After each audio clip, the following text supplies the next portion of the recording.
There we go. What's going on, fellas? What's up, Hey, guys? the gang's all here. Reunion. Hail, hail, the gang's all here. How you doing, DJ? I'm Big doing Ragoo, great, Teece? man. How you doing, We man? This is the reopening of the lounge. It's been a long time since we've been back together again on the old YouTube, on the boob tube. the Yeah, boob tube it's been a day. live and direct. We got somebody in here. I knew we was gonna get a viewer out of somewhere, but yeah, shout out to whoever's in here right now with us. It's been a Well, while. It's like they left, but it's been a while. But it's like we dusted it off, we wiped it down, and we that's back it. in there, man. But We try to today we keep it just going. chilling, right? Try to keep it going. Teece, I'm trying to find out that score for you. I got it. I Oh, got you it. did? Okay. Yeah, they're at halftime. They put up over 100, man. I knew it, man. I'm kind of mad I didn't jump on that over, man. It scared me at 168, but they're gonna get that easily. Tomorrow, the Aces are playing at 3:00 against the Chicago Sky. Jump the over as soon as you see that line come out. It's at 168.5 right now. As soon as you see it come out at on your local books or whatever, smash that shit. Smash the over. And which game is that? The Aces in the Sky. It's on ABC tomorrow at 3 p.m. Eastern. Oh, all right. There Yeah, I you go. noticed that there's a couple of WNBA games coming up on the TV. I noticed that. You know, Is there at least over here in New York. Who carries those games normally? Normally, it's usually local. MSG carries the Liberty. You know, Really? Doc. The Yeah, local sports networks. yeah. Yeah.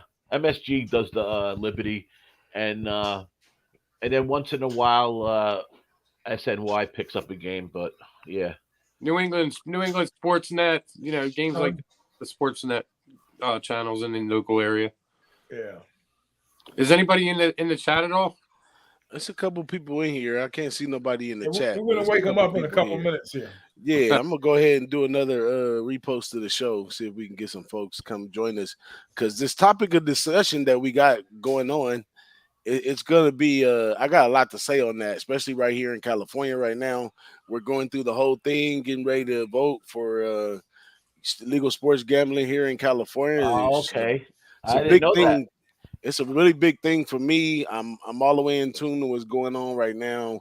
It's a lot of shenanigans going on, Yeah. and Well, you know, What do you think happened here in New York? It was ridiculous what was going on. money. You know, well, yeah. that's what I was thinking just when we was preparing for the show. I was like, wow, man, and I'm definitely gonna go back and cut this up and get us a nice good discussion out of this once we get to going. Right. But geographically, for the viewers that are watching, Big Ragoo's in Florida, which is a state that it hasn't hit there yet, right? Big Ragoo. Well, I Unbelievable. I can elaborate on that, but it has been here, but it departed real quick, and I'll update you on what happened. Jeez. Okay. And then we have Teece, where Teece is from. What are you, Philly, Delaware area? Yeah. Yep. So in Teece area, they've had it already for a while. They were before you, Don Ricci, right? I'm a new boy. We only got on a couple of months ago. Yeah. Delaware, We So just started. Delaware yes, was first to bring it in. Yeah, Yep. man. Delaware, Pennsylvania, they were way ahead of the curve. Illinois. I mean, the Midwest. I don't understand. And I these heard are the stories of New Yorkers, Dommy, driving over the bridge and come putting their bets in and drive back over. in New Jersey. My daughter was telling me she works in Manhattan.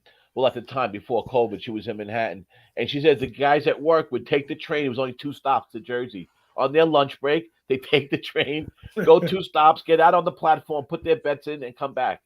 And I'm like, this is bizarre. Where were all these people all these years? They never gambled. They're all gambling now. I mean, I hear kids talking about it in the stores now about parlays and all these wild, crazy bets. They're all talking about boosted odds and live betting and parlays and this guy and that guy and It's mainstream now. but yeah, I mean it's crazy, and as far as I'm concerned, it's good and it's bad. Hey, look at in certain the ways, NBA. Look at the NBA right now. You think that shenanigans going on there would have happened 10 years ago? They weren't happening 10 years ago. Now there's gambling, man. You're seeing blowouts that really shouldn't be blowouts. It's crazy, man. I don't mess with the NBA. Can't I mess with noticed that. I noticed these playoffs. You know me, I don't fuck with the NBA either, but the playoffs, I've noticed a lot of blowouts. There hasn't been that many close games, right? In these No, NBA the playoffs. weird part about it is one team will blow one team out, and then the next game will be the next team blowing the other team out. And it's like, come on, man, are you kidding me? That's kind of funny. Like none of us really are NBA bettors. I'll tell you this: the peculiar thing that I find about the NBA, and I keep picking it up and putting it down, picking it up and putting it down because I'm so used to playing it. But I mean, come on, guys! It went like 3 or 4 days straight where all the favors won and covered for 3 or 4 days straight. Like, at what point, as a sports capper, that's not enticing? Like, we're trying to find other ways and other looks, and you just keep getting bit. And it's like, I mean, it's funny because the book is just laying it out there for you. Like, even tonight with the game that's going on tonight, what is it, 8.5 now, which seem high. Wouldn't be surprised at all if they blow them out by 20. You know what I'm saying? That's true. That's true. And that's how correct the books have been. The only place the books have been soft is in the totals. You can get the totals, you know what I'm saying? But the on the side level, it's I mean, I'm not gonna talk about sports being rigged or nothing like that, but it's maybe I like the approach that Teece is saying. Like, now that there's so many sports bettors involved, it's changing the way that the players are completing games and stuff like that. So I can see the world going. I mean, if they're going to integrate sports betting, the players know what the line is now. They probably, some of them even care. Well, you know what I mean? That for motivation years ago, but I think today, these athletes are making so much money nowadays. You know, they're more worried about getting their nails done than they are, running a score up. But then there is times where there's some bad blood on the court, where they do definitely want to prove a point, But they're all professionals, and at the same time, just for all intents and purposes, from looking at it from a gambling perspective, I don't think there's any funny business going on in the NBA. I just think it's more motivational than anything. Whether like tonight's game. Miami, they look like they're beat up pretty good. Are they going to mail this game in? Who knows? It depends how it goes for maybe the first half or late into the third quarter, something like that. And then when they know they're beaten, then what's their motivation for really playing if they're down 3-1? I wouldn't be surprised if some of the players look at that and say, "Oh, well, all the money's here. We're going to fuck them tonight."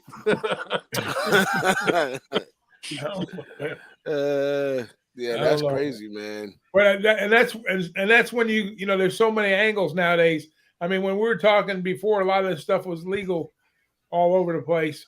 It was like they always had the fantasy leagues and that stuff, and that's more, prop driven and stuff. But now it's integrated. You got fantasy players betting sports. You got sports gamblers betting fantasy now. With the player props and all that stuff. So yeah, it's just a big it's just a big mishmash of ways to make money.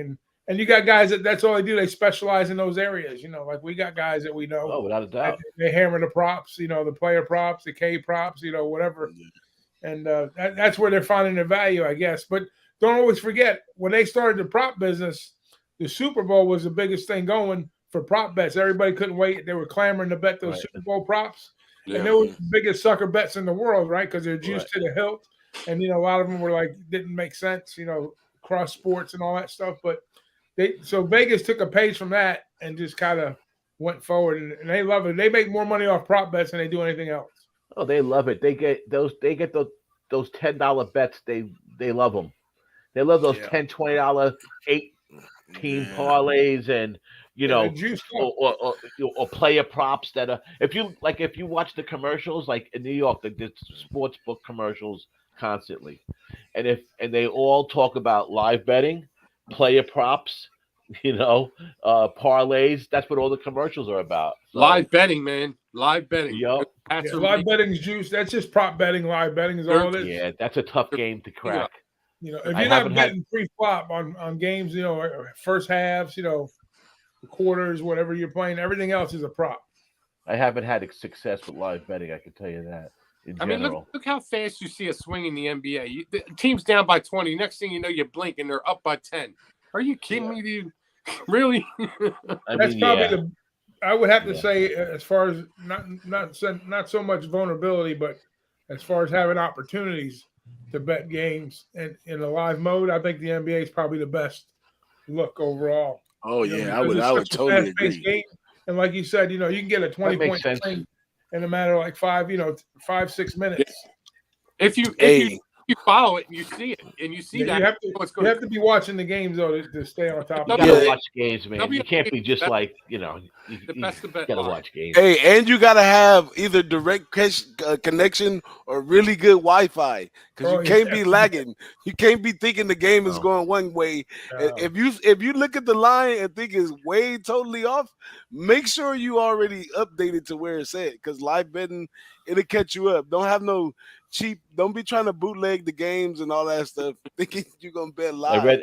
I read something that in baseball that the best thing to do is to wait and when there's a commercial because then they don't switch it, which makes sense. But Noli always told us wait to the end of the fifth inning and you're gonna get the best live bet, right?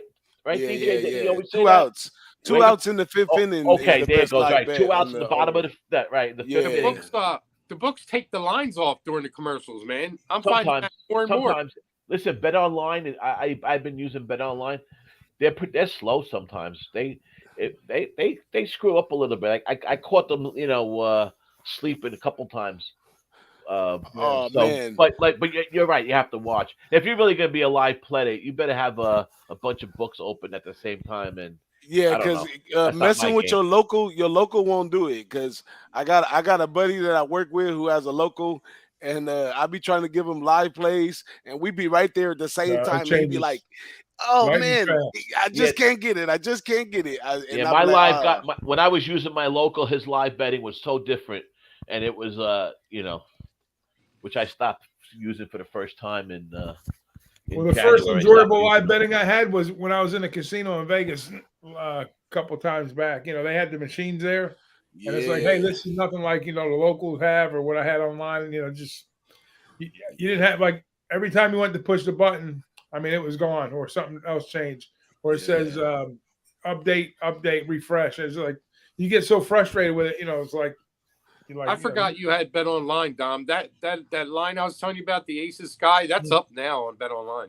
I was just going to look and see if it was. Matter of fact, they've been putting out baseball lines up early, like 7, 8 o'clock tonight. The lines are out for tomorrow. I never seen lines out so early in sports than recently than this last. I mean, if you think about it, now, because they have all these televised shows for betting and all that kind of stuff. Yeah, they need the information too. Like they have to put the show together. So I got to get that stuff out there. So I mean, those shows, man, it's so funny. They're all the same format. They're all most of them. I guess once in a while you'll find the good one, but they all got the pretty girl on. They all got, the talking all the bullshit and, I can't watch those kind of shows, but I hear what you're saying. And man, I try so hard to watch those shows, and I probably last like under 10 minutes for sure. Once in a while, sometimes only 2 minutes. I watch one of the decent shows every once. You're not being chauvinist, Dom. We want good information. There are some women that are on their game. We have a few that we know. I'm talking about these major shows now on TV. They're on every day, 5 o'clock. That's just like the game. No, we know some. Listen, that's definitely not what I meant, but that's like their format. You can tell. You can tell who's reading what they have, and who's not. You can tell when someone knows what they're talking about. Hey, shout out to our guy Dabby Cab. Dabby Cab's in the chat now. What up, Dabby Cab? Hey, what's up, Cab? Great guy, Dabby, man.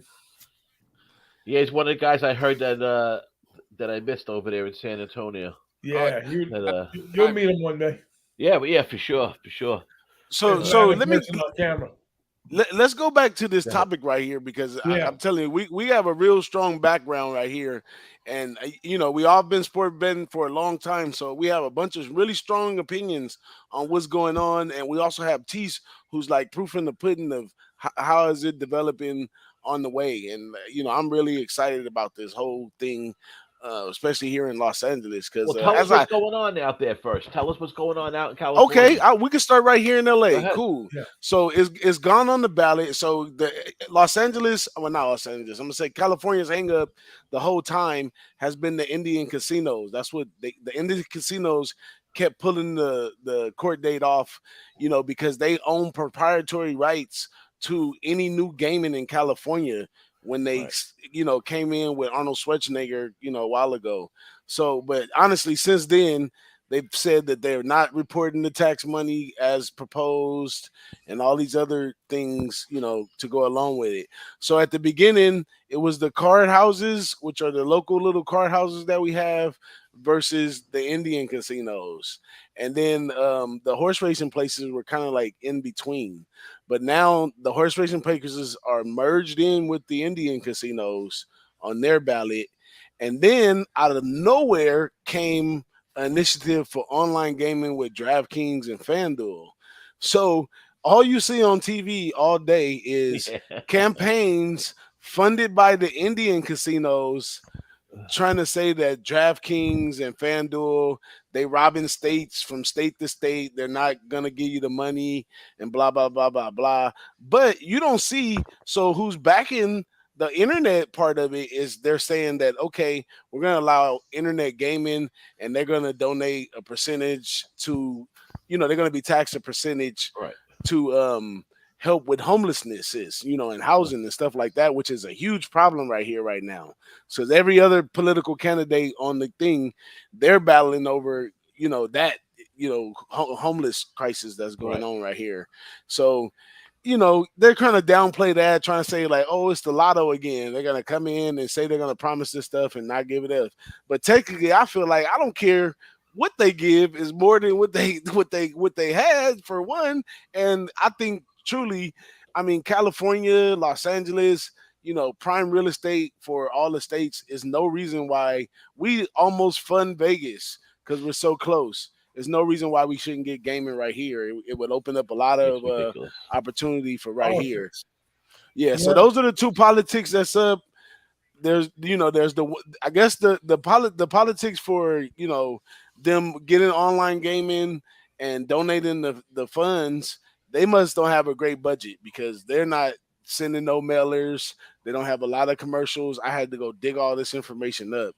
But the Indian casinos are pressing the line. But out here, the Indian casinos are really like far, like from Los Angeles, to the first Indian casino is going to take you about at least an hour 40 or hour 30 or something like that. You know what I'm saying? Yeah. And, they're not out here, those gaming places, they got the craps where they lay the cards. Have you guys ever played that?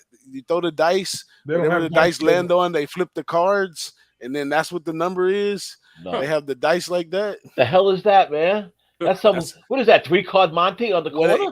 That's how they do craps at the Indian casinos. Shell game. It's the shell game. That's exactly how they do craps at the shell. At the Indian casinos. That's funny. So the Indian casinos are leaning on getting proprietary rights over it to be able to have kiosks, live betting, everything right there. And like I said, they're teamed up with the racetracks, but it's only select ones. So even though Hollywood Park still has they don't have an actual track, but they have a Hollywood Park place where you can go bet on the horses. They're not going to get it, but Santa Anita probably get it. I think there's a horse track up north. I think Del Mar may get it too. So it's going to be selective, which would be bad across California because you got the north way up there, the south way down here. So that's going to be difficult if they get it by themselves. But technically, everybody can reach Indian Casino at least in like 2 hours. But I don't see why they couldn't make it app driven and have it land based. But let me tell you what happened in Florida, and then your governor should call my governor. He can enlighten them about some shit how it works with the Indians. Okay, so DeSantis, he was all for sports gambling in Florida, and he got the bill passed. They wrote a bill. They signed a deal with the Seminole Indians, which they have all the Hard Rock casinos in Florida, and they were gonna bring sports betting. They had all the books set up. Had the apps on the phone and everything. I mean, it's ready, rocking and rolling. They opened up 1 week. How long ago was this? Because the government stepped in and said, because the servers are on Indian land, which is sovereign land, which is they signed a pact with the government. So therefore, technically, it's still on. It's not Florida property. It's on Indian property, which is the government has some kind of pact with them. Where they're a sovereign nation, they're able to do what they want as far as their gaming and stuff like that. When it comes to sports gambling, they says it's a no-go because it becomes an illegal act of something. Some federal law that they have where you cannot put computers tied into sports gambling. So they shut it down 1 week after they opened it up. Now that before that, like you were saying, we've seen the ads on TV where DraftKings and they had people signing petitions where they didn't want the outsiders coming in. They wanted to keep the money in Florida, tax reasons, revenue reasons for the state. It was a big push, by the legislatures and all the lobbyists and all that stuff. So, and that was beforehand, but once it opened up, it was a done deal. So the only way that they're ever going to have legalized sports gambling, and this is going to go for every Indian casino in the United States for that matter, because the way that the government came down in Florida. So I don't think you're ever going to see a computer server sitting on Indian property that's going to take sports action. That's just my guess. Now, unless they hook up with the tracks, see, now they have to rewrite the legislature. So the way DeSantis wrote it was he signed a pact with the Indians, and they were going to handle the sports gambling. That was going to be it. So they're going to have to figure out something to get somebody like DraftKings in, or a separate entity that's going to set up, like you said, kiosk, maybe in the state somewhere. Can't be on Indian property. It's got to be off Indian property. That's kind of like Delaware, to be honest with you. I mean, Delaware, we can't bet online. You can only bet at the casinos, and it's run by the lottery commission and the horsing. It's all how you see when they deregulated PASPA, which Christie fought for years and years in Jersey. They determined that it wasn't up to the federal government. It had to go back to the states. And once the states got a hold of it, right away, Jersey opened up. And one second, guys. One second. Y'all got a good comment right here, but we gotta let my guy Wham in the building. What up, Wham? How's it going? What it do? What's up with y'all, man? What's going on? He's flaming hot right now, so we got to let Wham on in here. He's on fire right now. How you burning up tonight, Wham? We also I forgot what this weed is called, man. They didn't even write it down, man. But we on some good shit right now. I thought you was talking about that type of flame, but right now I'm on Marcus Smart. I'm on Marcus Smart over 5.5 assists. And that's what I was talking about. I was talking about the basketball. I was talking about the good shit. Yeah, I was talking about weed. Yeah. I was some good shit. I was some good shit right now. I forgot. I just picked it up too. Damn. You know what? I forgot what the fuck the shit was just called. But it's some good shit, man. Some OG for sure. It's some OG for sure. Y'all already know. Glue back in again. The Gorilla Glue's been a lot in New York lately. A lot of I'm Gorilla not like Glue Dutch. in New Dutch York. knows that shit, man. He knows exactly. Yeah, like he reads the shit before he smokes it. You know what I mean? Like me, I smoke it, then I'm like, damn, what was that shit? Like that's type of shit. Me, I forgot before I even got home. What was that again? I don't know. I forgot what that shit was. But everything in a nutshell, what I was talking about is a lot of people, if there's states that are thinking about bringing sports gambling through the Indians, they better look at Florida and see what happened here first before they. Okay, so now Louisiana check this out. What you were saying now, Doc, exactly what you were saying was the big deal in New York for a while. Let's go to New York. Let's go to New York, Don. Let's get to so New York just came legal, I don't know, a couple months ago. I don't remember. That ain't too long. The kiosks really ain't up yet. There's no places really ready to go, but it's legal now. The apps are up, all that stuff is going. But there was a big thing for a while. What was that? Who's running it? Who's DraftKings, FanDuel, and MGM. Guys. All the main guys are all fighting in New York. Yeah. But of course, FanDuel and DraftKings are the biggest. Yeah. But the Indian casinos also are going to have the sports betting now. But you know how they got around it? See how you were talking about the servers? Yeah. They put all the servers. See, New York, we borderline Canada. There's a spot in Canada where they put all the servers. And now because they put them there, they were able to, another loophole. They were able to do something and bounce it around. And that's how they got around the Indian thing. And then in New York, what I always believed why it took so long was the mob had to get their cut somewhere, somehow.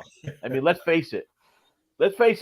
New York is where the mob started in New York. Gambling started with the mob. And that's what's been going on for how long? Big fact. Forever. 70 years. I'm telling you. And since they touched down. And a lot of the bookies that I know now, they don't have the same clients they had. A lot of people went over to the to the legal side. But of course, the real gamblers, the guys that really need to go to the local because they need the credit, they're still with the local guys. Yeah. I mean, me personally, I stopped after 15 years with the first guy, with the same guy.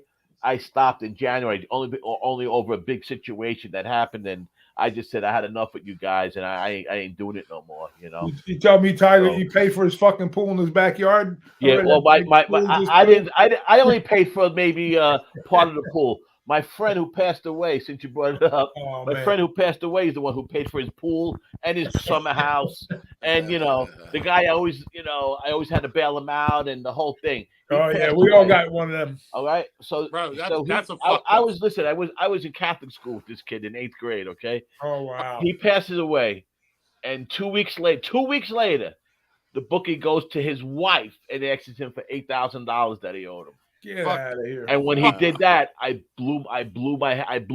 Yeah. Now, first That's of all, I know crazy. the bookie my whole life. It's his brother-in-law is the connected guy. He's on a 50 sheet. So first of all, he wasn't owed $8,000 out of he owed $4,000 out of the 8. So let's start with that, And I had a big thing with him. I ended up giving him $3,000, and I told him that if he goes, he can't go to her again.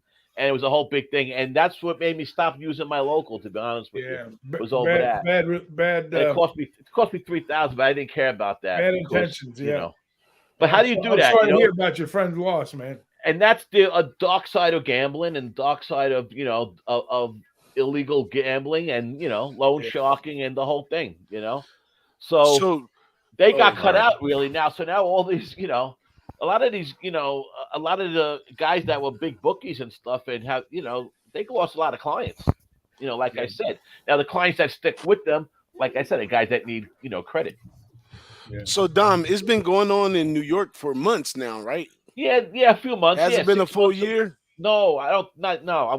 I could find out the date, but no. So I got questions. Because you know me, I'm a thinking guy. I want to make moves, And I can tell you right now, like right here in our area where me and Wham is at, I don't see any other cappers in our area that's anywhere near as far along as we are. So for the Los Angeles South Bay area right here, you're talking to the best cappers in the area. So when this becomes legal, I expect us to have a lane somewhere, especially out here with all that goes on, the bars, the clubs, and all that stuff. So I'm really sitting on the edge of my seat. But I got questions for Teece too.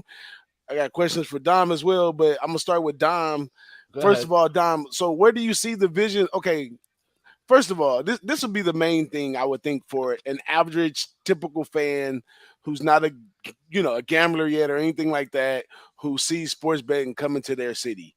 So I would be anticipating, especially here in Los Angeles, that there's going to be places, hotels, there's going to be, the racetrack, all these different places. They're going to have bars, huge Super Bowl parties. They're going to have huge sporting events, things or whatever, which is going to bring people out, doing all that, which ain't the best thing in COVID. But anyways, further down the line, I see that is a thing. Is that something that you see is going to go down over there in New York too? Because New York is party and all that stuff too.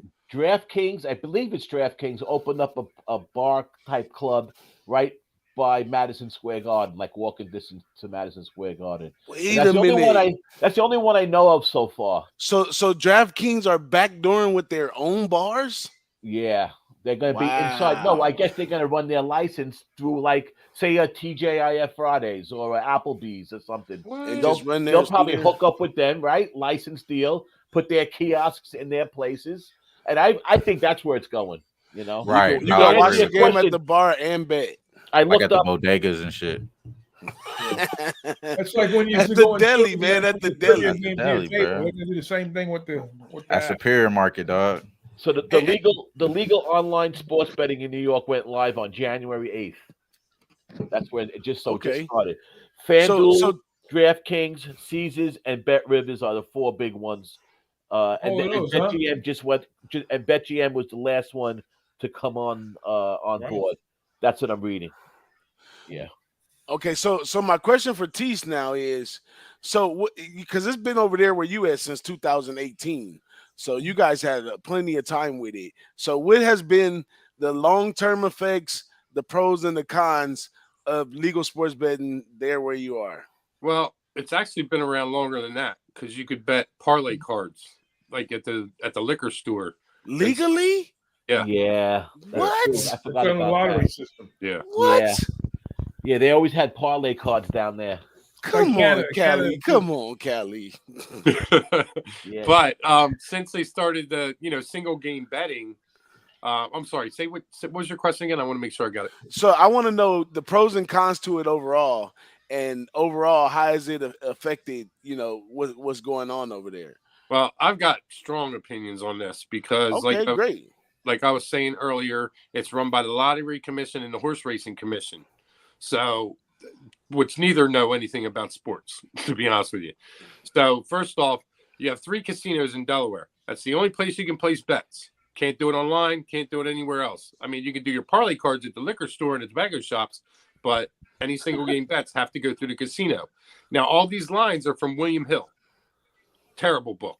Okay. Right. Not Willie Hilly, man. We like Willie Hilly in Vegas sometimes. No. They had the kiosks in Vegas first. So anyway, they're all through William Hill, and they buy their packages a la carte. Delaware does buys it from William Hill a la carte, and all the lines are only through the Delaware casinos. So you get a lot. If you want to bet against the Philadelphia 76ers, you're going to get a hell of a line if you go to those Delaware casinos. You're going to get a 3.4 point difference than what you're going to get elsewhere.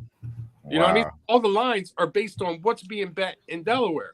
Right. And the worst part about it is the Nerfies. I've been betting those for years, and I used to get really good lines there. And then all of a sudden, if you don't get in there as soon as they open up, you're paying $1.45, $1.50 for a line that's minus 105. Yeah, that's how Bovada is right now too. Bovada's so like they that go right by now the state. Like, in other words, doesn't like DraftKings? Aren't they setting their lines throughout all their DraftKings entities, and that's how they're setting their lines? No, I heard it's different from coast to coast. What? So the lines is different. So my line in New York is going to be different than your line in Florida. Yeah, that's what I heard. That's bullshit. That's crazy, man. And that's really bad because we all been watching DraftKings from afar for a long time. And those weird, remember guys used to come in with those weird numbers, but they were juiced up to like minus 160 and stuff like that. Yeah. So imagine if you got that going on from state to state. That's why you're gonna see these. That's why you're gonna see these. You're gonna see these groups. What's the word I'm looking for? I'm lost for words right now. These betting crews, like the syndicates. Yeah, like the syndicates. There you go, syndicates. There you go. Thanks, Tom. I was fumbling my words. Yeah, the gambling syndicates. They were, like they did years ago. They had them like it was almost like back in the old days. They would be in every casino, and they would send the guys out like they'd send the beepers, and they'd be by the payphones, and then they say, okay, you hit that one, and they're all going.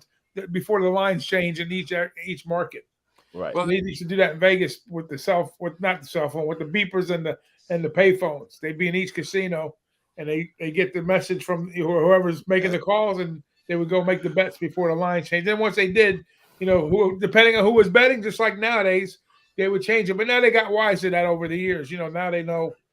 It used to be the Stardust had the first line back in the day, kind of like bet.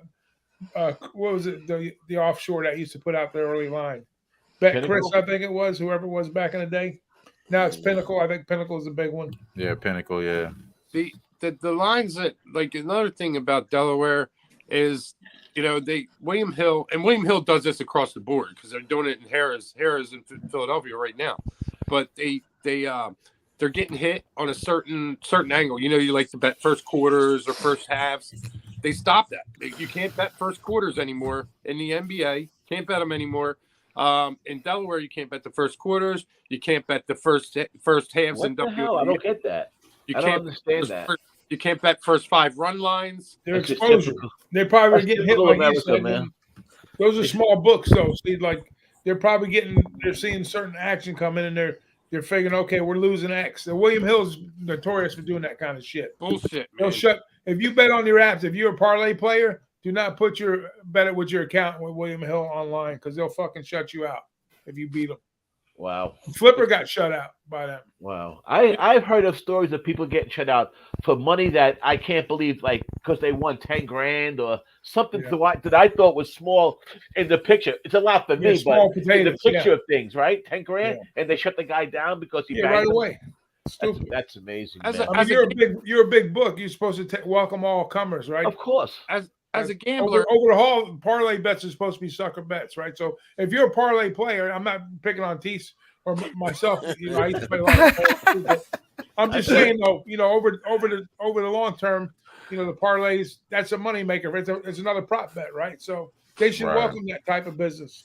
Well, there's a strategy. Parlay player. Yeah, they want you to do that. Strategy to bet in parlays, but that's for another show. But what I'm saying is they monitor all your play for those type of things on the app. So if you beat them regularly, if they consider you an advantage player, right? Which I don't know how the hell you could be an advantage player betting parlays, but if you hit them enough times, you're going to get shut out. Yeah, that's the next time you talk to them. It's bullshit because as a gambler today, it's a lot different than a gambler 10, 15 years ago because you have these algorithms that are taking our edges away.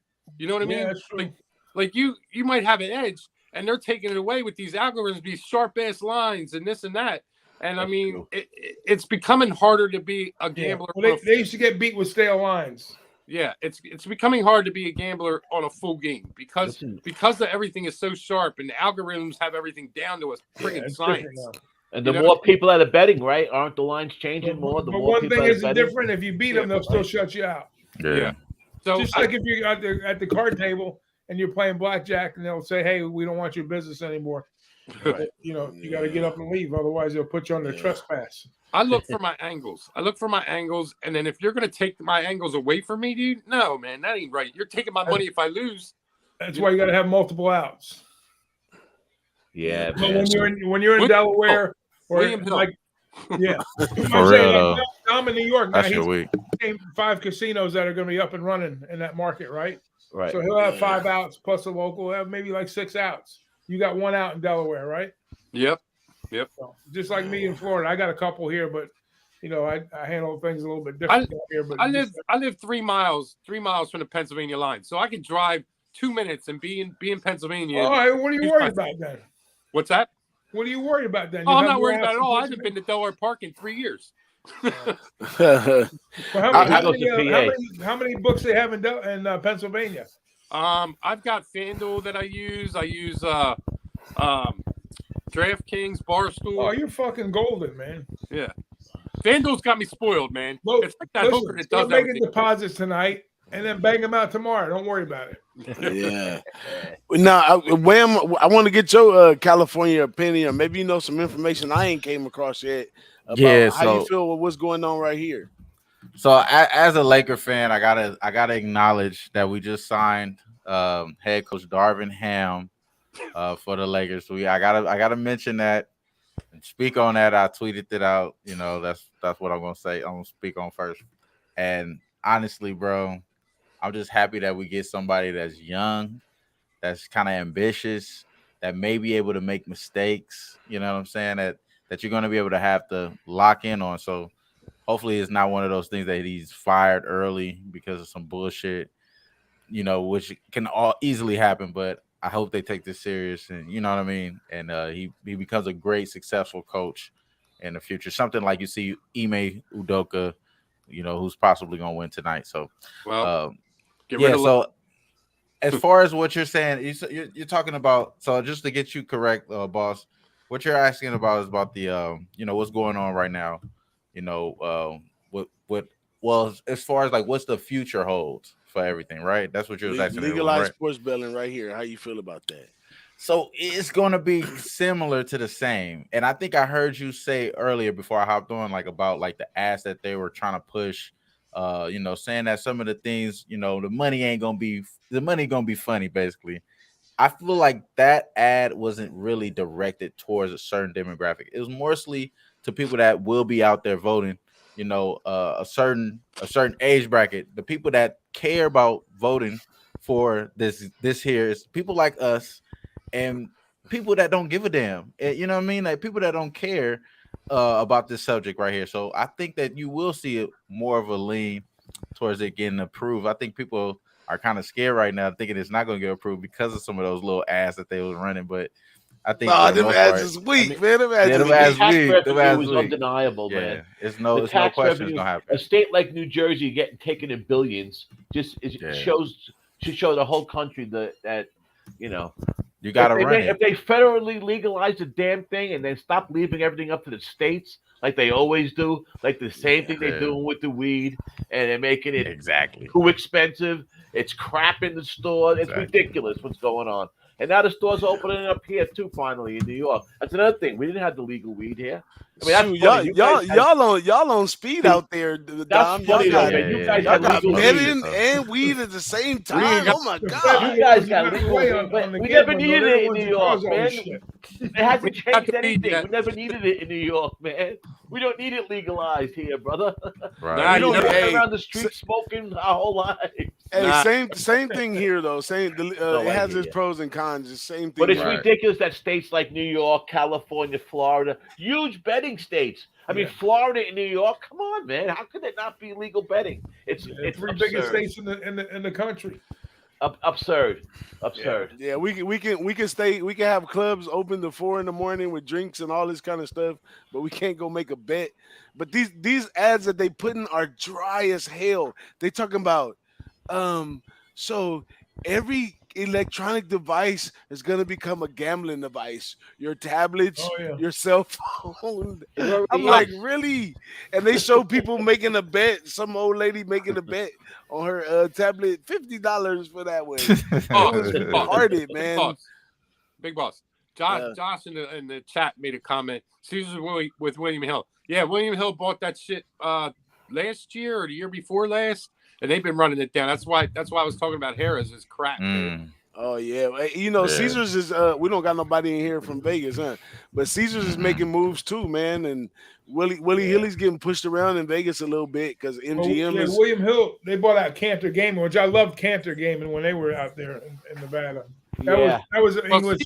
That was an English gaming company too. Yes, so was William Hill, obviously. Yeah, Caesars is supposed to be taking it back from William Hill, but I don't know. I've been hearing that for the last year. Yeah, well, I think a lot of it had to do with COVID too. Believe it or not, I hate to bring that word up, but that's true. That's true. I'll tell you one thing about this legal sports gambling for me. Right. Since I've been strictly just doing now, I've always had this bet online account mostly for playing poker. And I use my local, so I still haven't opened up a legal like a FanDuel or I'm still using offshore, but I'm waiting for a certain amount that I want to get this bet online up to. Then I'm going to open up 2 more accounts, but it's made me more disciplined as far as betting, and it's easier to keep track of what you're doing, and I'll tell you, it's just mental. You have to put that money up first. It really makes a difference. I used the local most of my life, and I never had to have. But if I'm down, I can still make a bet. Now if I'm down 500 now, I got to go back into the bank and put another 500 in. Put that That's a big difference. That's just making it's just like horse races. If you lose it, your boy's going to be like, all right, give me half this week, give me half next week. That shit all goes on. So it's made me more disciplined, 100%. And about 3 years ago, I switched. I don't know about how everybody else bets, but I switched even on my local because he always had it online. I switched from win to risk, and that helped me a lot. In other words, if I'm, for instance, betting 100, I'm going to bet $100 on a game minus 120. I used to put the 120 up to win the 100. Now I keep it at risk, so I'm going to bet 100. I'm betting 100. That's all I can lose. So that money comes out of the account. That's there, and it helped me a lot just by betting risk and taking it off a win. I don't know. You understand what I mean? Like when you bet, Teece, when you bet, say you're betting a game, 100. You bet $100 on a game minus 120. Do you go to the cage and give them 120 or give them 100? I always bet with the odds. Always bet to win 100. Always. So you give them the 120. I gave them the 120. I gotcha. So that's what I do different. Right. I just give them the 100. I can't, like I'm online. Right. Yeah. I'm giving them $100, and they're going to give me a ticket back that pays out $195. Hell no, I don't want that shit. Yeah, that's what I do. especially online. It's helped me anyhow. It's helped me stay disciplined and helped me. And for me, I think that's been the best thing of my game the last few years. I got very You know what? disciplined. You're right, Dom. You know, because I've gotten disciplined, and that's helped me. But juice will kill you, bro. You're right. no, juice will kill you. We all know that. I haven't bet over 140. It was up always. It was 130 up until this year, and I raised it to 140 in baseball because all these favorites just keep hitting. But I don't bet over 140, 130 ever. I don't bet those. I just don't. I don't agree with it, and I don't bet it. Did you guys see Dutch's comment? He said that Willie Hilly is now in your local 7-Eleven. What's up, Dutch? Fuck them. Tell them to take their ass back to England. Go back to take their ass back to England. No, you guys. Let me know who's in the chat. I can't see who's in the chat. Say hello. Who's in the chat? Yeah, we got our boy Dutch, boy Fresh. What's happening with my boy? You already know, my brother. We got Big Ragoo, of course. That's my guy Dutch. Then we have my other brother, man, Otto. That's my brother Otto right here. Otto. Handicap. What's happening, bro? Otto. Dabby Cab in here. Dabby Cabby. What's up, Dabby? My boy Josh. Josh, what's happening with you, Josh? Josh a good prop guy. Nah, Josh a real good prop guy, man. He had the home run for Trevor Story yesterday. That shit was a casher. Nice shit. Yeah, nice. Good shit. Good shit. All man. right. Boston's lit right now. Boston's kicking the shit out of 7-2. 7-2. They're playing good baseball right now. The Red Sox. Watch them. Yeah, they are. They were money. There's a bunch of games that what happened here. That's my boy right here. The Nationals got postponed. Nationals postponed. The Tigers postponed. I didn't know all this because we were talking on here. We're gonna get the dono button shortly. Shortly, know something. We'll get that dono button. Yeah, we'll get it cracking. Yeah, we're gonna get that dono button. Hey, but check this out though. That was the one question that we started the show with. I mean, everybody gave some awesome input.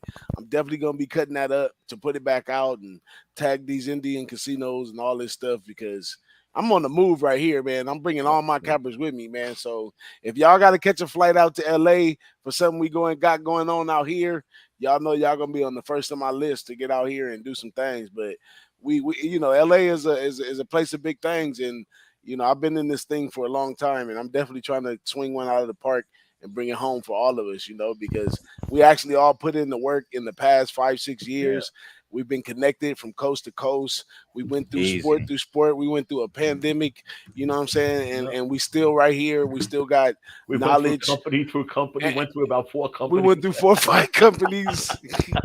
Hey, right, though? Just to put things in perspective, DJ, you know, where Dom is in New York, that's like, even though Vegas is the mecca of the world, York, baby, the money comes out of the East for all the sports gambling. Yeah. And the syndicates has been there, you know, all the setup people for the game for the sports betting industry. Yep. So all the connections are tied back to New York. So, and they already got stuff. They got studios over there. They got, you know, because of Jersey, basically. So Jersey, right. New York's falling right into Jersey's lap, basically. And all those guys that started those companies out in Vegas, they were all New York bookies at one time. Even like what's that? Like Veasan. Out of the South Point, Brett Musburger is a New York guy. Jimmy Vaccaro, he was a Brooklyn bookie at one time. You know, so those guys all, you know something. Do me a favor and hit that subscribe button. Get us that much closer to the dono. All right. So here's what the deal is with that dono thing. You have to have 1,000 subscribers. We close before you could get to monetize, as they call it. Listen, if everybody goes tell their friend. One friend. We got 800 tell a friend to tell a friend. Check us out on Twitter. Tell a friend to subscribe. If you can't do that, get the fuck out of the chat. Yeah. Don't take these winners. No, we got almost 900. We need about 110 more people. 110 more. Listen, yeah, we gonna definitely do something about that 100, man, because if we got a whole another contest to put some prizes up, I'm working on get that going. I'm giving away a jersey, Joel Embiid jersey. Man, people got to subscribe. Come on now. What I'm going to start doing is keeping this rambling and gambling thing going that I've been doing on Twitter. I've been doing something like this always. I always like to – I'm not really a picks guy. I rather do like shows about how we get to picks, how different theories on handicapping, talk to each one of us about how we started with the handicapping and what we – things we look at. People's different ways of systems and spreadsheets and all that shit. So I'm going to try to concentrate on that. But we like we started how many years ago? DJ and Wham and Doc started the 5 lounge. years Been ago, over right? 5 years now. So, and then you guys brought me on, and Man. little by little, Teece, and me and Teece were brought on pretty early, and we should try to keep this going every Friday, even if one of us can host. If someone isn't there, we should just definitely keep the lounge going every back on Friday nights, and we'll start banging out some stuff. I'll start doing some rambling gambling for Who-Bangin, and we'll start getting some stuff together, man. We got the guys. We got the talent. We've been together for a long time, man. Yeah. So what the hell?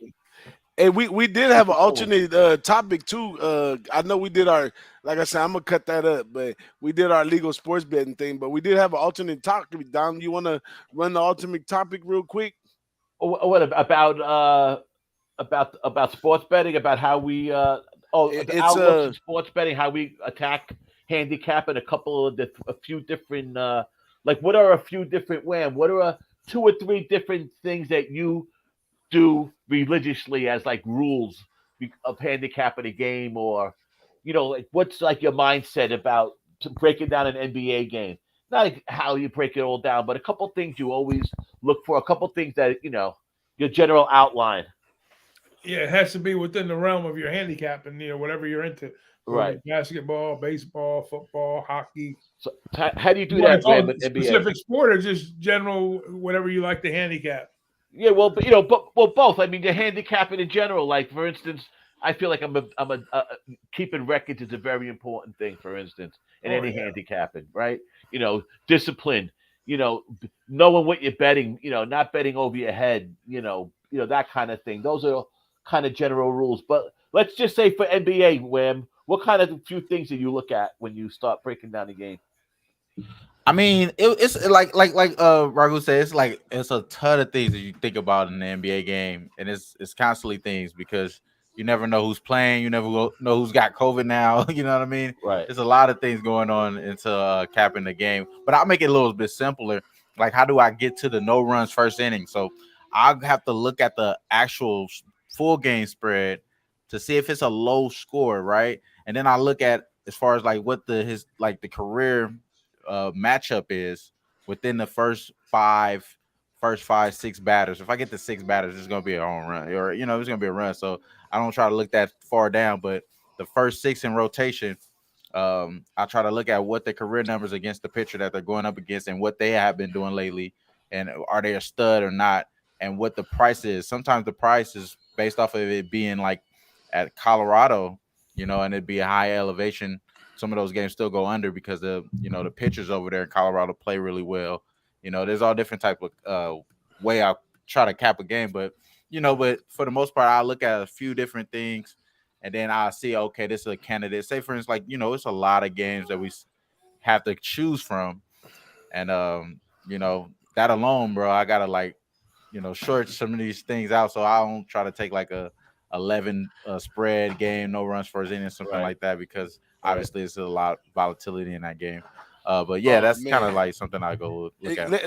Just for the people that's watching this stuff, let me go on that same topic because I got an angle on Narfies as well. So when I look at a Narfie, first of all, I'm looking for the pitching matchup. It has to be a great pitching matchup in the beginning. Sometimes it's not so great. You got to kind of have faith in the rookie or something like that to get you through one inning. But the main thing that I like to look at is players and their temperament. When you find players that have a winning temperament, when they take the game seriously, a guy that's professional about being a baseball player, being a pitcher and stuff like that, they all know you have to have a short memory and everything. And when you approach a game, I'm looking for the pitchers that I feel are going to give me 100%. At least, I don't care if they get touched up later. At least they show me when they come out, they have a temperament of trying to do their best. And I go from that angle. So I got a couple different. I used to win a lot of times with some margin on Narfies because he was a Notre Dame football player. And Notre Dame football player, we teach discipline, preparedness, all that kind of stuff. So even in the sloppy career that he has, sometimes I can hit a Narfie out of him because he approaches each game with a mindset that he's going to do his best from the beginning. And that's why I'm on the Narfi and the Dodgers tonight too, because of Bumgarner. I talked about that earlier. Bumgarner, since last year they hit his ball in the water out there in San Francisco and told him go get it out the water. I'm pretty sure Bumgarner is ticked off at the Dodgers, and him being the professional that he is, him being cocky that he is, no way is he going into this game with the Dodgers ready to just say, "Oh, I gave a couple runs in the first." He's coming to put his best foot forward. So I'm backing it tonight. Handle those guys too. Yeah, I'm backing that one right there. But that's an awesome that's a great topic, Dom, because you just got two total opposite angles at the same bet. Very different. I don't really cap players that much. I cap the pitches in baseball. I'm a team capper. I'm like that in every sport. It works for me. It doesn't work for everybody. I don't go that deep into the those analytic stats with hitters, and I know who's good against the lefties and who's good against the righties. But I'm a team capper. Except for the pitches, then I go deep into their analytics, but I don't really do that much with the plays. And I know a lot of guys are the opposite. They'll rattle off, Wobas and all these stats over, each player, and they deduct they get their pick from doing that. So there's a lot of different. My point is there's so many different ways to cap it, and I don't know if there's any way is one, but there has to be certain parameters that I think that a new bettor would follow that would work on every sport, and that's what I'm trying to get together. That's what I'm trying to put out there to help, because I get a lot of new people asking me questions, and even with the basics, even starting with the basics, I got a comment about that one too, Dom, and I've been doing a lot of I wouldn't say counseling, consulting with a lot of new bettors and stuff at the job and stuff like that. And you can never tear away the heart of a lineman, and that's some things that sometimes Big Ragoo reiterates too. Like if you got that gut feeling, a lot of sports gambling gotta have a bark about it, about your gut feeling. Yeah. So you gotta run with your gut feeling. I would never tell a new capper to the game to take that out of his game. Like take your gut feeling about games and stuff always. Like if you're too over, gut feeling about something, that's the absolute bet you want to be on, win, lose, or draw. You know what I'm saying? So yeah, you can talk yourself off a game, but you don't want to talk yourself into winning a game. You know what I mean? Yeah, that's a good point, Doc. You're right too. You can talk yourself off a game, but don't talk yourself into a bet that you can't make. You can talk yourself into a bad bet. Yeah. So my father used to tell me, says, "I never lost a bet I never made." Yeah, me too. That's a yogiism. Right, that's my father-in-law, not my father. Yeah, that's my funny, father is different. Teece talks about that with me all the time. Me and Teece talk a lot, and he talks about he bets a lot. He has a certain feeling that something's going on based on your knowledge. You get that feeling, but he uses that a lot. He talks about that a lot. It was good to be here, But as far as baseball, I don't know what people think in the chat, but things are changing in baseball. It's a little bit. It caught me the last couple of days. Trends are changing. Yeah, they do. Things are starting to change, and that's why I'm big on capping. Like right now, I have a chart of the full season stats. From just team league trends, team trends, and I compare it to the last 30 days. Because now that we're into six. Would it start the first week of April started, right? So we're almost to 2 months. There's so much data in baseball. That's always worked for me. That's a lot. As the season goes on, I start throwing out I don't use the full season stats. I use it for comparison, but the last 30 days I use a lot. And then after the second half, I go down to the last 15 days. I've had some good second halves the last couple of years. I can tell you too, it's crazy for me. In every sport, I have a different approach. And I've learned these approaches in each sport which most comfortable for me through the years. So one of the most important things that was really profitable for me this year in college basketball, which is a sport I usually just donate so much money to because it's so volatile, it just eats you up. But flipping the stats upside down, when you start looking at stats, if you want to know who are the top over teams, right? It'll always list it, from the best to the least. Well, flip that upside down. Look at the least and go fade the least. You know what I'm saying? You'll have a better time beating a dead rat than you are trying to catch a rat in the alley. So that's right. In that actual sport, I turn them stats upside down and go after looking for beat up bum fights, basically sometimes. But teams that do certain things bad, like rebounding, 3-pointer, they do it bad. It's not gonna get any better. The worst of the worst in college sports are not. That's just not what they do. They don't do 3-pointers. They don't do rebounds. So use that to your advantage. Take those situations and you see a team coming in that does get rebounds, that could take advantage of them. Those are the spots you want to be on in college basketball. I get that. Yeah, there's all kinds of angles. I mean, you got to do what works for you. That's where it starts. That's where it starts. At the end, yeah. At the end, because you can never erase that gut feeling thing. No, you guys, you two got a great system down with the college football. You guys just have a thing down and a system down, and that comes from years of experience. That sometimes you have a good feeling about a game, and that comes from, But to tell you the truth, I can never tell you what Big Ragoo is on. Like I don't know. We've did a lot of shows together. We've shared picks, all kinds of stuff. But there's only in, I would say, Florida situations. Got the hat. When it starts going to Florida situations and major games like national championships, playoff games like that, sometimes I can tell you what side Big Ragoo is on. Sometimes. But for the most part, we've capped for years together, and it's crazy how that's never a thing. What are we gonna say, Doc? Because things change too. That's a whole nother subject too, with the way they're recruiting college football now. Right. Yeah, that's a good subject. That's something that's without a doubt. That's a whole nother show in itself. Hey, keep hanging in every Friday for those, because we're gonna be coming up on those. Yeah, we'll soon. get to that point. Hey, Teece, we were just talking about how some of us handicap, and how I was talking about how I'm a kind of a team handicapper, and DJ was mentioning sometimes how we just have a good feeling about a game. I know you've mentioned that about having a good feel for a game. Yeah, I was listening. I was listening, and yeah. I mean, the games that I bet, and I bet more than my regular unit size, they're all gut plays. They're gut plays because I've been watching sports since I came out the womb, and in all honesty, man, there's certain teams that play each other, and you know how they're going to play, and I mean, I could just look at it and I could see. I'll get that feeling. I'll get that feeling, and I'm like, I know that. I'll look into it a little more. I'm not just going to rely on my gut, but at the same time, my gut's going to have a lot of say in what I bet.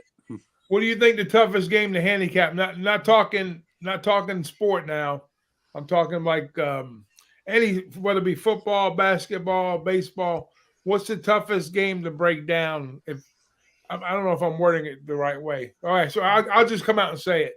Anytime you play a division game, I don't give a shit if it's the damn the Baltimore's playing the Yankees or the Diamondbacks are playing the Dodgers tonight. There's no easy wins in division baseball, division football. Anytime division, because those teams play each other so much. Right. They know, they can tell what these guys eating for breakfast, who took a shit before they stepped on the field. That's right. They know everything about each other.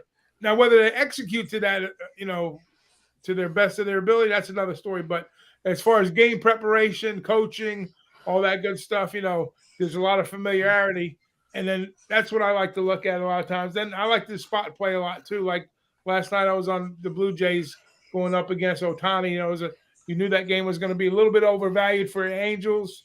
And, Toronto was in a little bit of a slump. But I said their hitting matches up perfect for Ohtani's style of pitching. So that's, when you start breaking that kind of stuff down, with the exit velocity is going to be bigger. Yeah. It's funny you say. You got to look at the matchups. You got to look at the rotations, the matchups, and the history. And the thing was, there's not a ton of history there. Like Ohtani, I think he was. It was the first time he faced Ryu, and I think Ryu was like one. I think he had a little bit of success against the Angels as a pitcher, but Ohtani hadn't seen Toronto a whole lot. So yeah. when you mentioned the division games, and I can tell you one thing, like, you know, any NFC matchup, like NFC East, I'm big, huge 4-for-4 in Philly. You know, all the 14 professional teams, they're my squads. They've been my whole life. So I mean, I can pretty much tell you in and out. I don't really bet on them. I'll bet against them, but I won't bet for them just because I know how Philly is. But the one thing I can say in football, I never bet a division game. Like, it's always been 9 times out of 10 that shit's going to end in 3 points, man. You know, and especially NFC East all day long. So you see, so you know that, right?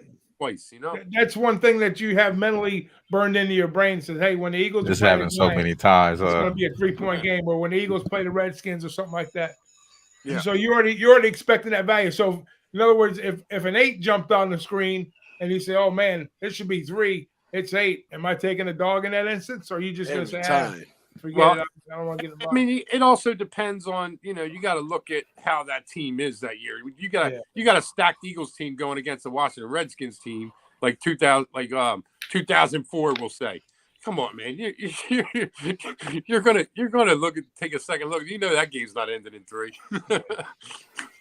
I know what you're saying though. But an Eagles Giants game, I don't care how good those teams are. 9 times out of 10, that shit's ending in 3. Well, three is the big number in football. We all know that. That's for sure. It's that more games that if you ever looked at the percentages, it's really high on the games that end by 3 points. One of the biggest bets I ever made in football was 1999.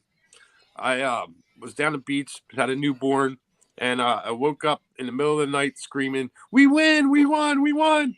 And I remember it vividly, dude. It was the pickle juice game. So I called my bookie up in the morning because I was using the locals at the time. I said, give me 300 on the money line. Eagles were 10.5-point dogs to a good Cowboys team. And he started laughing at me. I said, do it. After the Eagles won that game, I called him up. He goes, man, I ain't put that in, dude. Damn. I don't even know what the money line was, but they were 10.5-point dogs. So you can it was probably like plus 500. Yeah. Mine was one of the Giants Bills Super Bowls. I had a big bet on the Bills. Scott Norwood makes the famous kick. Blow the game. That was in Tampa. Yeah, I just put on my coat and walked out of the apartment in Brooklyn I was in. Well, my friend said to me the next day, like, all of a sudden, everybody's yelling and screaming. 10 minutes later, like, what the fuck is Dom, man? What happened? Someone said, oh, that dude, man, he had to put his coat on and walked out. He didn't say nothing to nobody. I was just so disgusted. Hey, you always remember those big losses, right? You remember those. Hey, that's a whole nother show, Dom, about, yes. I mean, we all are a victim of family and friends and spouses that come sit down next to you and start rooting on the other goddamn team while you got money on the other thing, and they ain't got no money on it, and they getting on your nerves. But that's your friend, right? You can't just be. Right. Hey, that happens in the sports book too. Yeah. Oh yeah, but at least in the sports book. And we all know this. We will express ourselves. Yeah. We will let everyone know around us what side we're on. Yes. I used to watch games with my cousins, and they would go back and forth with each other. I said, "Hey, he's got every right to cheer for his team. If he's got a $5 bet and you got a $200 bet, his $5 is just as important than the $200 to you. So a win is a win, right? I say that or you get up and cheer when your team scores or something like that. I say that all the time. I tell a lot of people to like. Just because a guy might first of all, guys that say they bet all these big numbers, my experience is that guys that do really bet big numbers, the very few that I know, you would never know in a million years that they do bet those numbers. Yeah. And they ain't on YouTube telling people, and they're not on this guy's fucking wage talk show telling people, okay? They're not. But just because a guy does bet, say 1,000 a game, and we might bet $25 a game, doesn't mean that you're a better capper than I am. Just because you bet more money, I think new bettors think that to me, to that. It's best all size. My point is, it's all relative. Is my point. Best size is as relevant as your John size. I really don't give a shit. I knew he was gonna say that shit. I don't want to know nothing about that. That's not my business. You know what I'm saying? I knew he was gonna say that. A lot of people think that way, though. They think the guy's a big better that he must know something. No, he just has more money than we got. Hey, shout out, talking about bet size, shout out to our guy, Petey Loshak, for that $2.40 a unit. Yes. SPR. Right out there in plain English. He didn't care. Yep. But, yeah, I remember he used to put out second half totals that I don't know anybody that could even get those bets, And he used to talk about those on SBR, about second half bets in baseball. And we're like, what are you talking about, man? Hey, since the Boston the Sauce is on here, I got to give y'all a college football gym of breaking down games.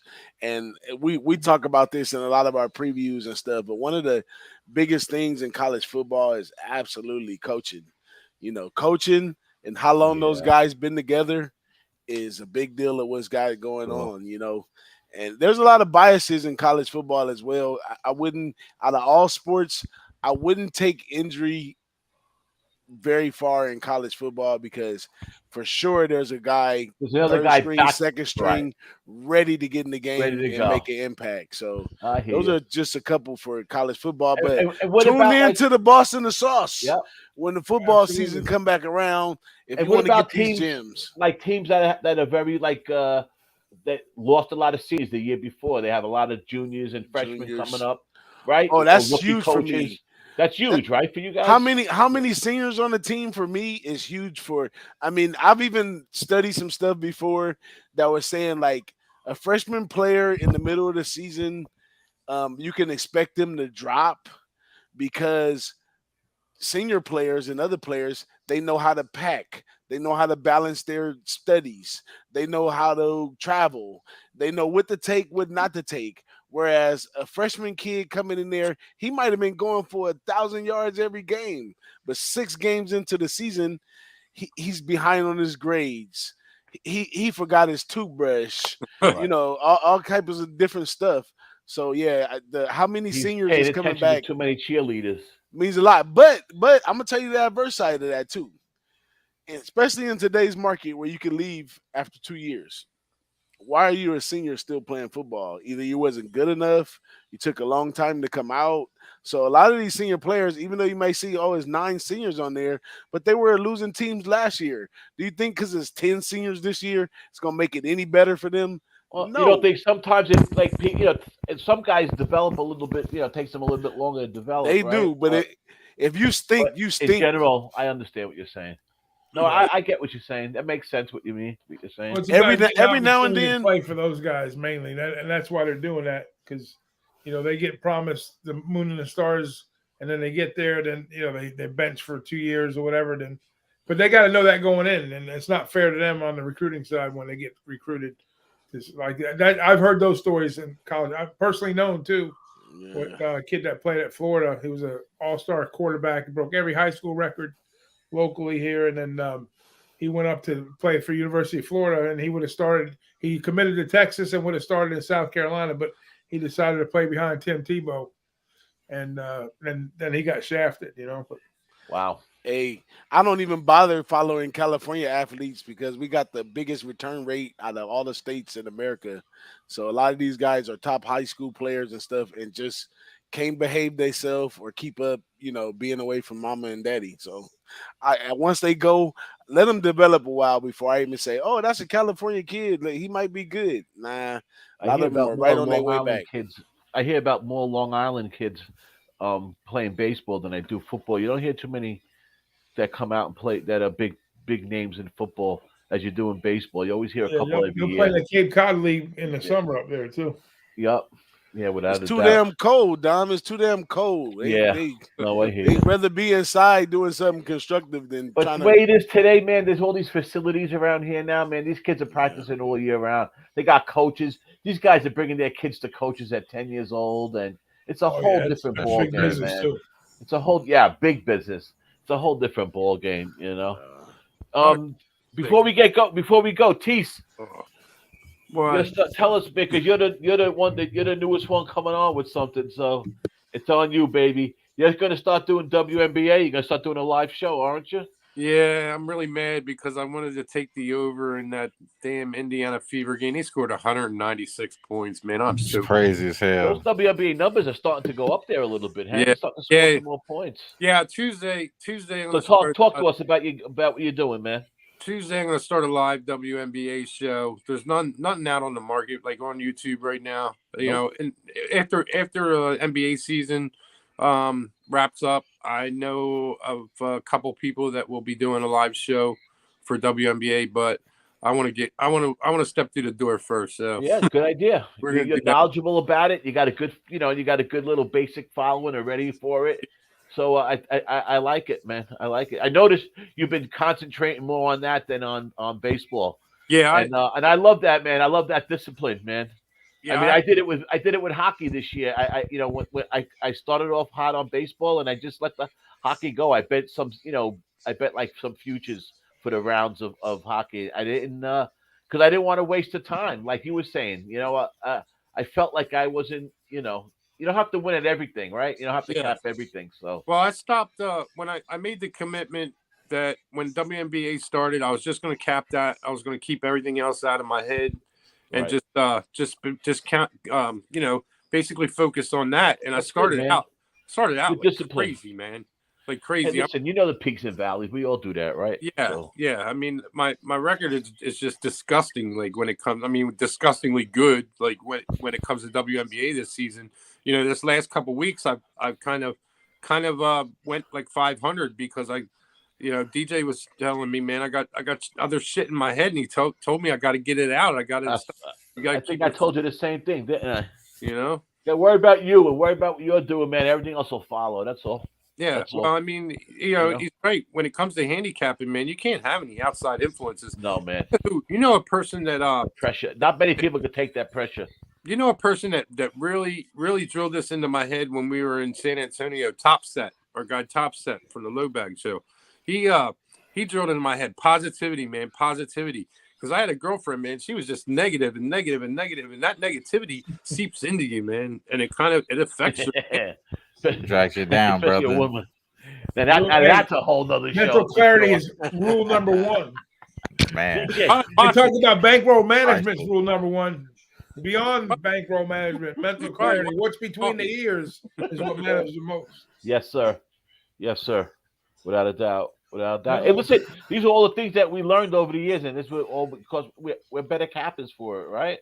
No, that's true. That's true. You learn a lot within yourself when you're doing this for real. Like you learn your pretty much your habits or your downfalls, right. What you continue to make mistakes on, especially when you're tracking your stuff. So that was a big thing turnaround for me. Yeah. About 3 years ago, I really started keeping good records. Maybe 3-4 years ago, about a year into the whole low bag thing is when I really started keeping good records. I started seeing what you guys were doing, and I'll tell you, it made a big difference. When you read that shit, man, you think you were doing good the last few weeks, and then you read it on paper, you're like, I wasn't doing that good.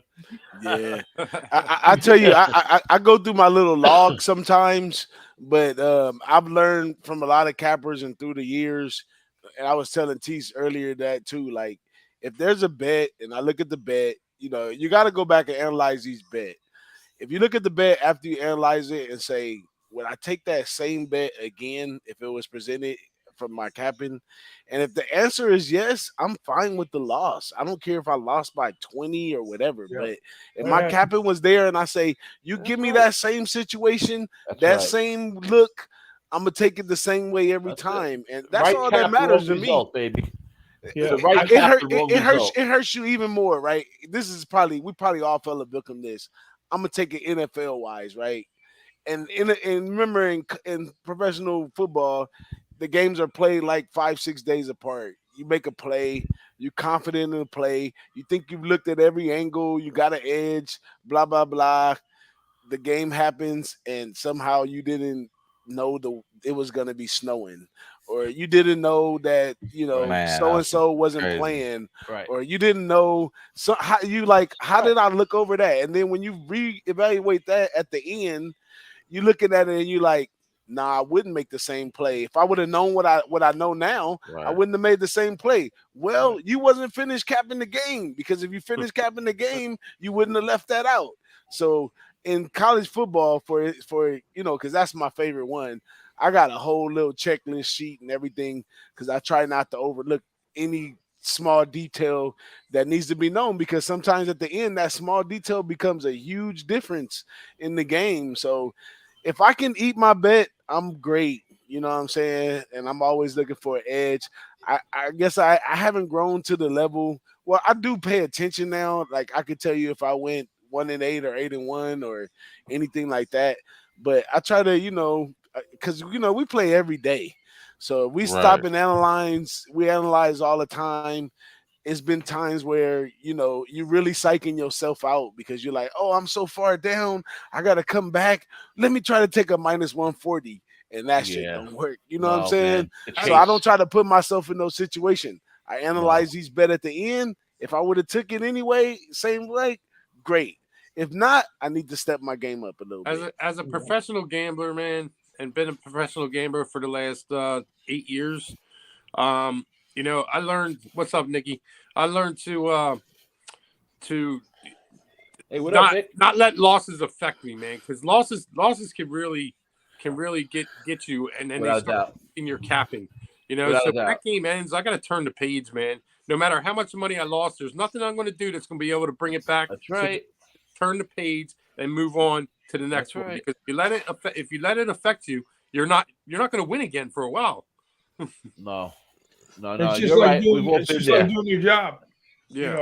But we fail a little bit more on this job than we do, let's say, if you have like a 9 to 5 or something like that. That's true. Yeah. Because a successful handicapper, you got to hit 54%, 53% to beat the juice, right? I'm not happy with that, man. I know that, but I'm saying but that's what you have to be, at least that. What you're saying, you can't be below that. So you're out of the game. So that's how thin the margin is, and it's tough to do. Yeah. So it's a grind. It's something that you gotta, you gotta trust your captain, and over time, if you're gonna catch some losses, you're gonna lose. But you're gonna catch some losses. That's part of it. That's why I cut down in sports and the sports I bet. And that's where the bankroll management comes in, because once you have your bankroll established, like Jimmy talks about it all the time. He's like, I had to cut back my unit size. I'm betting, instead of betting 200, I'm betting 150. Right. And when it goes back the other way, then you start increasing your bets. So you always want to keep padding your bankroll, and then like me in the contest, I'm down. I started with $1,000 bankroll. Going into tonight, I was like 470 something. So instead of betting 75 and 50, right. I'm betting fucking 25 and 30. So, and I got to crawl my way out. So I'm not panicking. When I made that transition, when I sold my business, made the transition, stopped working, and started gambling more, and started doing it every day, and it's a part-time job basically for me. I cut my units all the way back down to $25 a game, and I started back up. When I first joined the low baggers, I was at $25 a game. I was betting 200 a game, and I was making a lot of money. But those bets were like here and there. I was betting the bets because I was going to the game. I was doing all that shit. Yeah. You were betting this one and that one just for. But when I started taking it serious and started really learning about handicap and stopped being a gambler and started being a handicapper, I said, let me go back down all the way. Let's start at $25 a game and start building it up. And that's what I did. And I stayed disciplined, and little by little, I dropped it down. I went up to 100, dropped down, went to 150, dropped down. You stay true to the bankroll management and the discipline. If I keep it up another couple of years, I'll be back up to where I was, but only at a consistent basis. You had to take a day off, man. Sometimes you need to take a day off and clear your head. Yeah. Definitely. Oh yeah, I call it putting myself on punishment, because even when you take that, grown as you are, sometimes me. I take a lot of hiatuses. I took a 6-week hiatus after the Super Bowl this year. Well, that's because of my friend and stuff. But I always take a couple weeks, and I always take the week after the All-Star break. I always do that. Yeah. Hey, Paco, you probably haven't heard somebody say Paco's right so many times in 30 seconds, have you? Ever in your life? Yeah, man. You gotta know to walk away sometimes, clear your head. I'll tell you, one of the things a couple years ago that I learned big time from one of our fellow cappers is how to integrate back into regular life and still be a sports gambler, because sometimes you get so caught up on your bets and stuff like that. It's either you or your spouse to go pick up the kid, and you like, it's the spouse, it's not me. Well, if you cap like you're supposed to cap, overnight in advance, put your bets in, you have nothing to worry about. Sitting right there watching the game is not going to make it any better or worse for you. So, yeah, get up, go pick up your kid, go to the store, go handle your normal stuff that you got to do in life, and you make it back to your capping, and you'll be fine. Because I'll be locked in the garage. Come football season, I got 5 bets on the line. I don't want to go nowhere. I want to watch all these bets go through, and then you do that. Friday night, Saturday night, Sunday, all the way to the night, and then turn around and do it on Monday. Like you took a lot of part of your life away just for those games because you betted.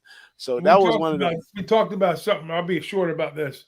When we did the shows years ago, when we started out the football shows, the college football shows, we always said, take yourself with all the, let's say, how many conferences there are, 15, 12, whatever the number is nowadays.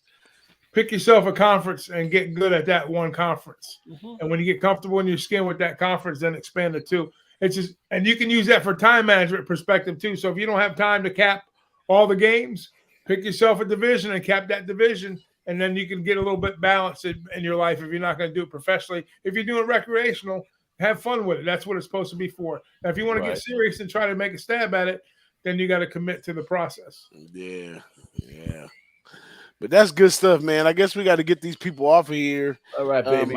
We could be on here for 4 hours just chopping it up. You know what I'm saying? But shout out to everybody doing for the Memorial Day weekend. That's what I really want to know. Oh man, I can tell you right now that I saved some ribs. I got some. That's right. I got a turkey leg. I'm gonna smoke a turkey leg like they do in Houston, and put the dirty rice and the fettuccine and shrimp and all that on it. And then I want to try a new recipe for carne asada pasta. I seen this at a farmer's market, and I was like, okay, let me give it out a shot and see what I can do with that. And like I said, in the freezer, I already got some ribs. I got a Creole sausage from Pie Burns that I brought back from Texas when we was out in Texas. What time we eating? That's what I want to know. Yeah. You know what? I haven't decided if I want to barbecue on Sunday or Monday. I don't know. But, I'm off till Tuesday. So I'm going to enjoy it up, man. Hey, Big Boss. Big Boss, I appreciate you having me on, man. And it's always good to hang with Wham, Tommy Gunn, Doc, Big Ragoo. Always hey, wait a minute, though. Wait a minute. I don't know if everybody knows, right? But this guy, Teece, me and Wham, basically, Teece was always a low bagger, but we kind of discovered Teece from winning too many Big Boss MLB contests that we used to have. And I probably somewhere in my house right now, I got this guy's address written down because I sent him so many trophies. And, even on the weeks when he didn't win and other people win, he'd be like, all right, Big Boss, I'm going to come back next week and I'm going to win. And this guy, him and Hunter Englehart on MLB captain, it was crazy. And those tournaments were sick. And that's how we basically discovered our guy Teece, man. And the first time Teece came on, man, I think he was on a cell phone from 2009 somewhere where it was dark. He was all sideways. We could barely even hear him. We didn't know which side he was on or nothing. He still got that same phone. He pops on with it all the time. Yeah. But the guy is a really awesome capper, man. Y'all give him a follow. As cappers, we all respect somebody jumping in as much as some of us be like, I'm not messing with that WNBA, just like I'm not messing with tennis. I'm not messing with cricket or none of those crazy sports. But our guy Teece, he has a true passion for WNBA, and he's taking that on and giving out some picks on the channel. So make sure you subscribe to the channel. He has picks coming in here and there. He may be at 500, but that's overall in all his picks, all his plays of the day. No. He's not 500. He said he's been at 500 recently. Recently. No, recently. But his plays of the day, are hitting at a high rate though. We post one play of the day of his. He's been hitting at a high rate of those. But if you watch the whole video, he's a capper like everybody else. Let me tell you, he has his peaks and valleys. Long term, bro. Long term. Doesn't matter what you did in the last 10 days, right? Since you put it out there like that, my WNBA record when I filled it out last night is 34-22. for the season. All right, correct the people. Good work. But I'm just telling you, from me producing the shows, listening to the picks and everything, the pick of the days have been great. But the full version of some videos, maybe we picked a little too many games in one day in some spots. No, but it's all a part of capping in. It's great. It's wonderful content. My man Teece got over 1,100 views on his last video. Y'all go check that out. And he got a lot more to come. Who Bangin Sports, we back around again. I'm slowly but surely getting geared up. Y'all already know when the Phil Steele magazine drop late June, it's all college football from there and out. So keep a look for us. Wham is on fire in the NBA, and if y'all don't tune in to him every day on the shows that he's on Pub Sports, then you're missing out on money because they've been spot on. Them dudes was like, well, the Celtics, they happen to play very well after a loss, and Celtics come the next game and win by 20. So they've been spotted on, in and out on that show. So y'all go watch that and check out my man Wham. And Big Ragoo is now capping the whole cards of MLB with my man Jimmy the Bag on Pub Sports. Yeah. And you got to wake up and check that out. You know what I'm saying? Anytime you can just don't bet my Friday action because the past 3 weeks I've been losing. But I'm changing that today. Hey. Well, on Fridays, that's so weird, right, man? Make sure you tap in with that. So and then rambling and gambling with my man Don Ricci right here. We're gonna keep this thing going. The two things I'm good at. This is not the first time. This is not the first time that we had shows that have to do with more than just what picks we got for the day. Breaking down. I think I'm gonna have a long time cutting this video up because we had so many good points in this video. For a beginning, we just regular people. If you're a beginner and you watching us, we are all regular. You can come meet us, have a drink, whatever. We like regular people. Regular as fuck. So